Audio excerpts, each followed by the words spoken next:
আসসালামু আলাইকুম রহমতুল্লাহ। প্রিয় ছাত্রছাত্রী, আশা করি তোমরা সকলেই ভালো আছো। আজ তোমাদের তথ্য ও যোগাযোগ প্রযুক্তির উপর ছোট্ট একটি ক্লাস নিব, প্রথম অধ্যায়। তো তোমাদের জন্য একটা পাওয়ার পয়েন্ট স্লাইড তৈরি করা হয়েছে। আসো আমরা স্লাইডে চলে যাই।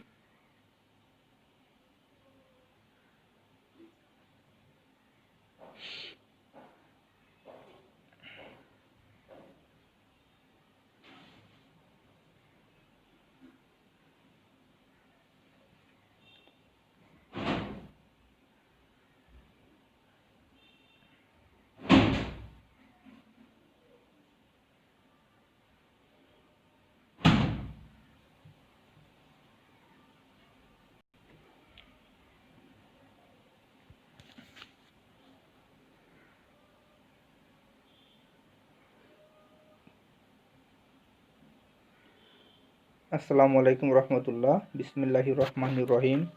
পরম করুণাময় ও অসীম দয়ালু আল্লাহর নামে শুরু করছি। যারা দেখছো সকলকে শুভেচ্ছা ও অভিনন্দন। সকলকে আবারও শুভেচ্ছা জানাচ্ছি। আমি Mohammad Imran Ali, lecturer 30 BCS, department of accounting, govt city college, Khulna. তোমাদের যাদের মোবাইল নাম্বার বা ইমেল আইডি দরকার পড়বে এখান থেকে নিয়ে নিতে পারো। যাদের জন্য এই আয়োজন তারা হচ্ছে একাদশ ও দ্বাদশ শ্রেণীর শিক্ষার্থী, যে কোনো গ্রুপের শিক্ষার্থী। আজকের এই ভিডিও তাদের জন্য তৈরি করা হয়েছে, একাদশ এবং দ্বাদশ শ্রেণীতে যারা পড়ছে। তোমরা যারা পড়ছো তোমাদের অবশ্যই সাথে খাতা, কলম, স্কেল, ক্যালকুলেটর, বই সঙ্গে নিয়ে বসতে হবে। আশা করি তোমরা সঙ্গে নিয়েই বসেছো। সঙ্গে না থাকলে এটা পজ করে খাতা কলম নিয়ে সঙ্গে নিয়ে আসতে পারো। আমাদের আলোচ্য বিষয় আইসিটি প্রথম অধ্যায়, ICT world and Bangladesh perspective. আমরা আজকে যেটা শিখবো আজ সেটা হলো জ্ঞানমূলক প্রশ্নের উত্তর। আমরা 20টা জ্ঞানমূলক প্রশ্নের উত্তর শিখব। গত ক্লাসে যেগুলো আলোচনা করেছিলাম তার একটু রিভিউ নিব এবং সংক্ষেপে আমরা দ্রুত ক্লাস শেষ করে দেবো ইনশাল্লাহ। পরের পাতা থেকেই শুরু হবে। আবারও দেখা যাচ্ছে যে প্রথম অধ্যায় হচ্ছে তথ্য ও যোগাযোগ প্রযুক্তি, বিশ্ব ও বাংলাদেশ প্রেক্ষিত। প্রথমে আমরা জানবো আইসিটি কি। আইসিটি হচ্ছে তথ্য ও যোগাযোগ প্রযুক্তি, এই যাকে বাংলায় বলা হয় তথ্য যোগাযোগ প্রযুক্তি। মূলত একটি সমন্বিত প্রযুক্তি যা যোগাযোগ, টেলিযোগাযোগ, অডিও ভিডিও, কম্পিউটিং, সম্প্রচার সহ আরও বিভিন্ন ধরনের বহুদিনের চর্চার ফলে সমৃদ্ধি লাভ করেছে। আমরা জ্ঞানমূলক প্রশ্নের উত্তর শিখব। তো 1 মার্কের জন্য যেগুলো শেখা উচিত আমরা সেগুলো জাস্ট শিখে মুখস্থ করে রাখবো। পাশাপাশি আমরা আলোচনা শিখে নেব ইনশাল্লাহ। আসলে আইসিটি হঠাৎ করে উদ্ভূত কোনো বিষয় না, এটা দীর্ঘদিন ধরে মানুষের দরকারে ব্যবহার হয়ে আসছে। এমন বেশ কিছু বিষয়ের সমন্বিত রূপই হচ্ছে আমাদের আজকের আইসিটি। এই জন্যই বলা হয়েছে যে তথ্য ও যোগাযোগ প্রযুক্তি মূলত একটি সমন্বিত প্রযুক্তি। আমরা দ্বিতীয়টায় চলে যাচ্ছি। কানেক্টিভিটি কি? কানেক্টিভিটি বলতে শব্দটা তোমরা প্রায় ব্যবহার করে থাকো। কানেক্টিভিটি বা ইন্টারনেট সংযুক্ততা এমন একটি রিসোর্স শেয়ার যার মাধ্যমে বিভিন্ন তথ্য ও উপাত্ত ব্যবহারকারীর নিকট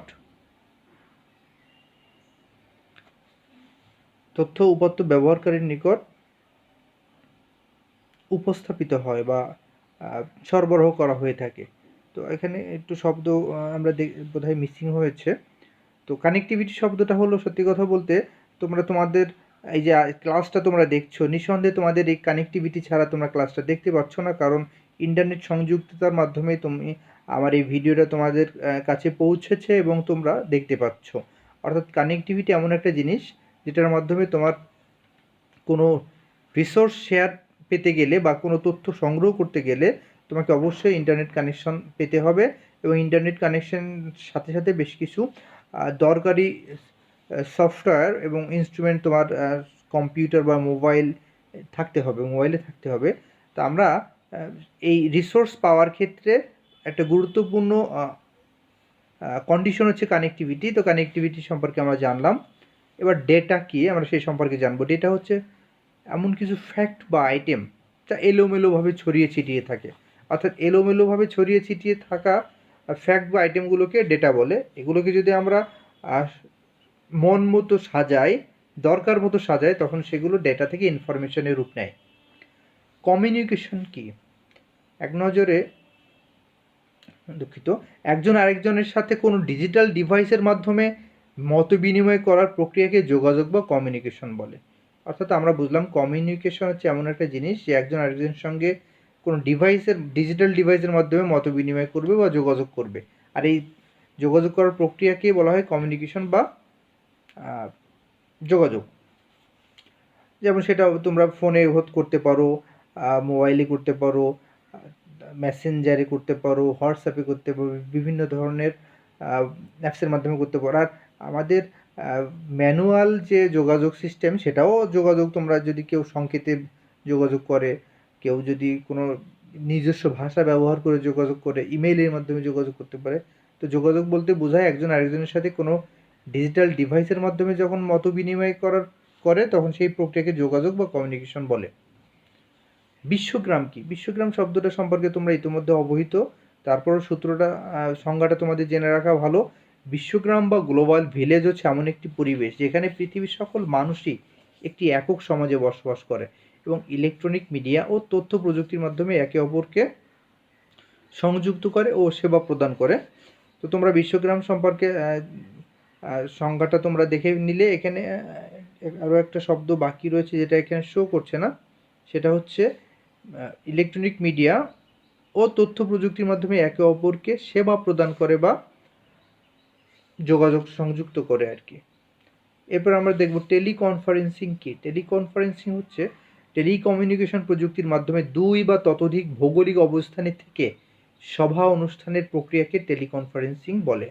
অর্থাৎ টেলিকনফারেন্সিং হচ্ছে তোমার দুজন না, দুয়ের বেশি, দুজনও হতে পারে, তার বেশি সংখ্যক লোক বিশ্বের বিভিন্ন জায়গায় বা দেশের বিভিন্ন জায়গায় বসে তারা সভা করবে। প্রযুক্তিটা হবে টেলিকমিউনিকেশন প্রযুক্তি। সেক্ষেত্রে সাধারণত ভিডিওটা থাকে না, শুধু অডিও প্রযুক্তির মাধ্যমে কথা বলে থাকে। মোবাইলে হতে পারে, ইন্টারনেটে হতে পারে। তোমরা এই সুবিধাগুলো অনেকেই ব্যবহার করে থাকো আমি জানি।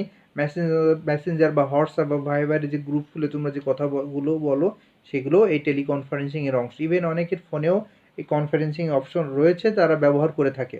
আর এখানে যখন ভিডিও বা ভিজুয়াল অংশটা যখন সংযুক্ত হয় যে একজন আরেকজনকে দেখবে, তখন সেটাকে বলা হয় ভিডিও কনফারেন্সিং। আমরা দেখতে পাচ্ছি 7 নম্বরে, টেলিকমিউনিকেশন প্রযুক্তির মাধ্যমে দুই বা ততোধিক ভৌগোলিক অবস্থানে থেকে অডিও ও ভিডিও মাধ্যমে পারস্পরিক অংশগ্রহণের সভা অনুষ্ঠানের প্রক্রিয়াকে ভিডিও কনফারেন্সিং বলে। আশা করি তোমরা দুটোই বুঝতে পেরেছ। এবার ন্যানো টেকনোলজি কি? ন্যানো প্রযুক্তি হলো পারমাণবিক বা আণবিক স্কেলে অতি ক্ষুদ্র ডিভাইস তৈরি করার জন্য ধাতব ও বস্তুকে সুনিপুণভাবে কাজে লাগানোর বিজ্ঞান। এই স্কেলের ক্ষুদ্রতম একক হচ্ছে ন্যানোমিটার।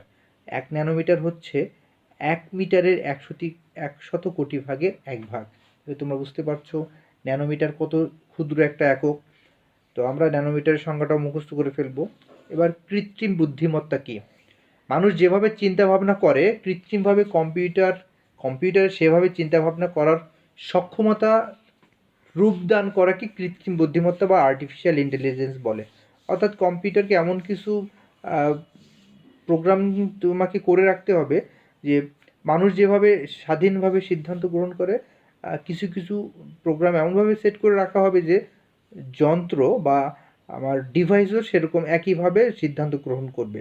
সবই কম্পিউটার ল্যাঙ্গুয়েজ এবং কম্পিউটার প্রযুক্তির ফল। তো তারপরে মানুষের মতো চিন্তাভাবনা করার সক্ষমতা যখন রূপ দেওয়া হয় ওই ডিভাইসকে বা কম্পিউটারকে, তখন এই কাজটাকে আর্টিফিশিয়াল ইন্টেলিজেন্স বা কৃত্রিম বুদ্ধিমত্তা বলে। তোমরা সংজ্ঞাটা এভাবে মুখস্থ করে ফেলবে। এবার আমরা দেখতে পাচ্ছি ইনফরমেটিক্স কি? ইনফরমেটিক্স হলো একটি আন্তঃশাস্ত্রীয় ক্ষেত্র যা জীব সংক্রান্ত তথ্য বিশ্লেষণ করে থাকে কম্পিউটার প্রযুক্তি ব্যবহার করে। অর্থাৎ কম্পিউটার প্রযুক্তি ব্যবহার করে জীব সংক্রান্ত যে কোনো তথ্য বিশ্লেষণ করে সিদ্ধান্ত গ্রহণ করব, এটাকে ইনফরমেটিক্স বলে। ইমেইল কি? ইমেইল হচ্ছে ইলেকট্রনিক্স মেইল বা ইমেইল এমন এক ডিজিটাল ডিভাইস ব্যবহার করবে যেখানে ইলেকট্রনিক্স মাধ্যমে একজন বার্তা প্রেরকের কাছ থেকে অন্য এক বা একাধিক ব্যক্তির নিকট পত্র বা তথ্য বিনিময় নির্ভরযোগ্য মাধ্যম। অর্থাৎ আমি আমার একটা ডিজিটাল ডিভাইস ব্যবহার করব, করে ইলেকট্রনিক্স মাধ্যমে আমার কানেক্টিভিটি যদি থাকে, আমি আমার একটা লেখা বা একটা তথ্য অথবা যে কোনো ফাইল আমি আরেকজনের কাছে বা একাধিক ব্যক্তির নিকটেও আমি পাঠিয়ে দিতে পারি। যে মাধ্যমে পাঠাই সেটাকে ইলেকট্রনিক্স মাধ্যম বলা হয়, এবং যে জিনিসটা, যে লেখাটা বা যে ডকুমেন্টসটা পাঠালাম সেটাকে ইমেল বলে। ইলেকট্রনিক্স মেইল পাঠানোর কার্যক্রমটাকে ইমেল বলে। তো আমরা সংজ্ঞা আকারে যেটা লিখবো সেটা 1 মার্কের জন্য। তোমরা দেখতে পাচ্ছ লেখা রয়েছে, ইলেকট্রনিক্স মেইল বা ইমেল হচ্ছে ডিজিটাল ডিভাইস ব্যবহার করে ইলেকট্রনিক্স মাধ্যমে একজন বার্তা প্রেরকের কাছ থেকে অন্য এক বা একাধিক ব্যক্তির নিকট পত্র বা তথ্য বিনিময়ের নির্ভরযোগ্য মাধ্যম। আমরা হ্যাকিং কি শিখব? হ্যাকিং হচ্ছে কারো অনুমতি ব্যতীত বা প্রপার মালিকের অনুমতি ব্যতীত অন্যের কম্পিউটার নেটওয়ার্কে প্রবেশ করে কম্পিউটার ব্যবহার করা অথবা কোনো কম্পিউটার নিয়ন্ত্রণ নিয়ে নেওয়া। অর্থাৎ আমি আমার এক বন্ধুর অনুমতি নিয়ে তার কম্পিউটারে ঢুকতে পারি, সেটা হ্যাকিং হবে না। আমি তার কম্পিউটারের যাবতীয় কার্যক্রম তার চাওয়া অনুযায়ী করে দিতে পারি, এটাও হ্যাকিং হবে না। কিন্তু সে জানে না, তাকে জানালাম না, আমি আমার নিজস্ব প্রযুক্তিতে বা নিজস্ব কৌশল অবলম্বন করে অথবা তার পাসওয়ার্ড চুরি করে বা যে কোনোভাবে আমি ইন্টারনেট কানেকশনের সাথে সংযুক্ত হয়ে যদি তার কম্পিউটারে ঢুকি, তার কম্পিউটার নিয়ন্ত্রণ নিয়ে নিই, তাহলে সেটাকে বলা হবে হ্যাকিং। এখানে কন্ডিশন হচ্ছে কম্পিউটার নেটওয়ার্কে প্রবেশ করতে হবে। যদি কেউ ম্যানুয়ালি কারো কম্পিউটার খোলে বা চুরি করে নেয়, সেটা চুরি, সেটা হ্যাকিং না। ভার্চুয়াল রিয়েলিটি কি? ভিআর বা ভার্চুয়াল রিয়েলিটি হচ্ছে কম্পিউটার নিয়ন্ত্রিত এমন একটি সিস্টেম যেখানে মানুষ কৃত্রিম ত্রিমাত্রিক ইন্দ্রিয়গ্রাহ্য পরিবেশ দেখতে বা উপলব্ধি করতে পারে। অর্থাৎ ভার্চুয়াল রিয়েলিটি হচ্ছে মানে তোমার বিভিন্ন ধরনের ভিডিও এবং তার সাউন্ড সিস্টেম এমনভাবে তোমার সামনে উপস্থাপিত হবে, কেমন যেন তোমার দেখে মনে হবে যে তোমার সামনেই ঘটনাটা ঘটছে। এক্ষেত্রে ত্রিমাত্রিক সুবিধা অর্থাৎ 3D প্রযুক্তি ব্যবহার করা হয়। তোমরা সাধারণত বিভিন্ন রকম গেমে যখন বিভিন্ন রকম শো যখন দেখতে যাও, অনেক সময় এই টাইপের প্রযুক্তি ব্যবহার করা হয়। যেমন তোমরা বাংলাদেশের নব থিয়েটার বা ইন্ডিয়ার সায়েন্স সিটিতে গিয়ে তোমরা এই ত্রিমাত্রিক শোটা দেখতে পাবে। যদি তোমাদের কখনো সুযোগ হয়, তোমরা এই ভার্চুয়াল রিয়েলিটি কীভাবে অ্যাপ্লাই করা হয় সেটা তোমরা দেখে আসবে। অনেকে পার্সোনালি দেখবা ডিভাইস কিনে মুভি অথবা বিভিন্ন ধরনের গেম এই ভার্চুয়াল রিয়েলিটির সুবিধাটা নেওয়ার জন্য পার্সোনালি কিনেও ব্যবহার করছে। সেক্ষেত্রে তোমার কাছে মনে হবে যে ঘটনাগুলো একেবারে তোমার সামনে ঘটছে, টেলিভিশনের স্ক্রিনে না। তো আমরা ভার্চুয়াল রিয়েলিটির বিষয়টি বুঝতে পারলাম। এবার আমরা যাব ই কমার্স কী, অর্থাৎ ইলেকট্রনিক কমার্স। এটা এমন একটা আধুনিক ব্যবসা পদ্ধতি যা বিশ্বের প্রায় সকল দেশের ব্যবসায়ী এবং গ্রাহককে ইন্টারনেটের মাধ্যমে কাছাকাছি এনে দেয়, সংযুক্ত করে দেয়, এবং গ্রাহক তার পছন্দ মতো পণ্য তার পছন্দ মতো প্রতিষ্ঠান থেকে ক্রয় করতে পারে ইন্টারনেটের মাধ্যমে। সে অর্ডার করতে পারে এবং পরবর্তীতে পণ্য তার হাতে পৌঁছানোর পর সে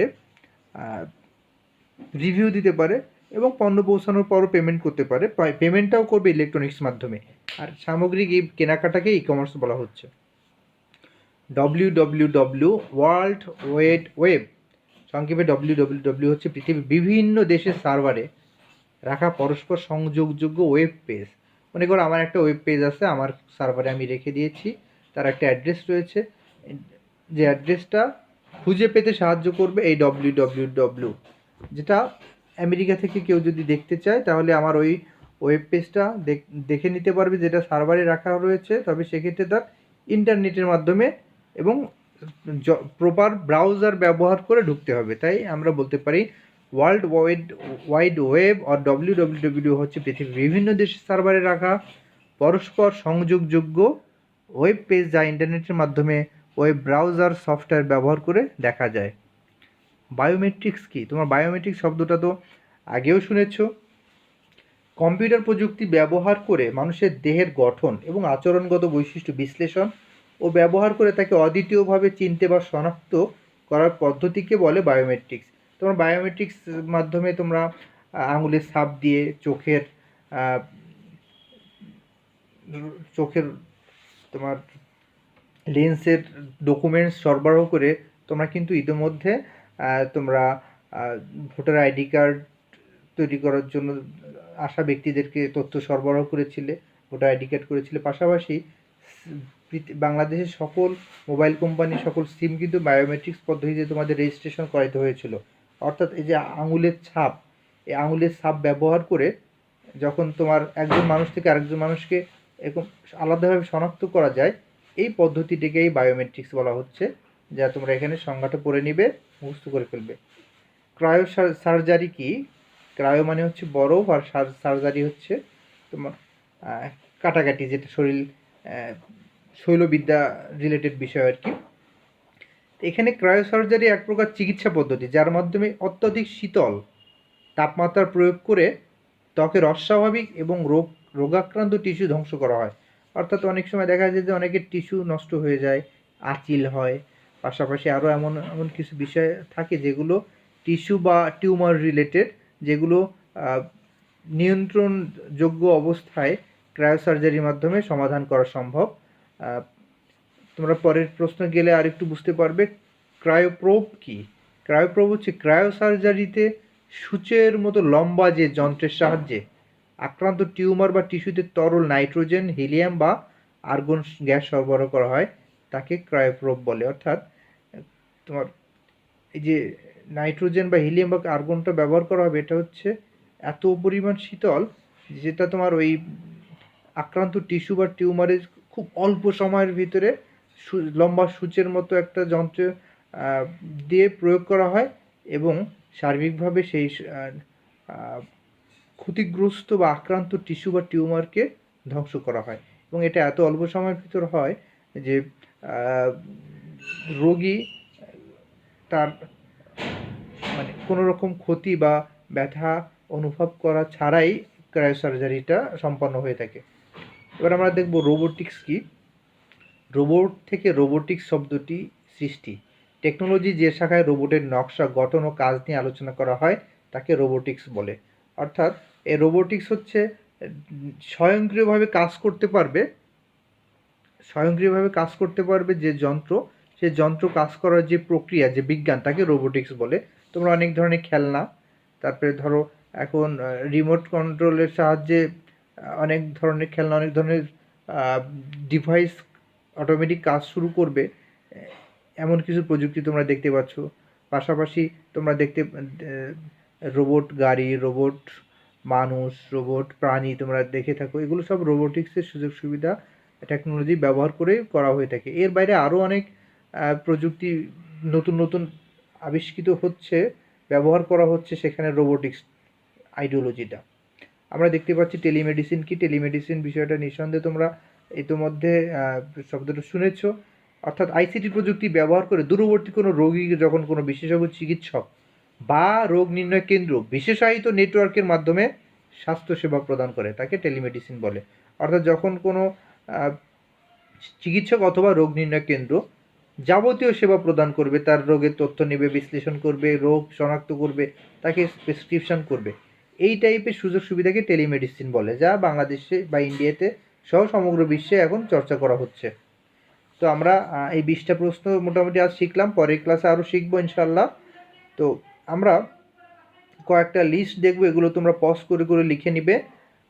যে তোমাদের সাজেশন আকারে আমি দিয়ে রাখলাম 50টা প্রশ্ন। 50টা প্রশ্নের ভিতরে ইতিমধ্যে 20টা আমরা আলোচনা করেছি, বাকিগুলো তোমরা একটু নিজেরা পড়ে নিবে এবং আমি পরবর্তী ক্লাসে এগুলো তোমাদের নোট করিয়ে দেবো ইনশাল্লাহ।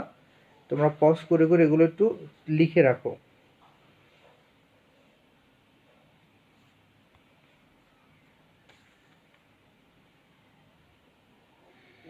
হ্যাঁ, যে 50টা হয়ে গেল, প্লাজিয়ারিজমের মাধ্যমে শেষ হয়ে গেল 50টা। তো আমরা একটু গত ক্লাসের কয়েকটা বিষয় একটু ঝালাই করব, সেটা আমরা একটু দেখি।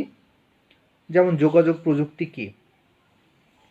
তোমরা এটা পজ করে নিজে একটু বলার চেষ্টা করো, যদি বলতে পারো ভালো। এরপরে আবার প্লে করে দেখো, আমি এখানে লিখে দিয়েছি যোগাযোগ প্রযুক্তি কি, মিলিয়ে নাও।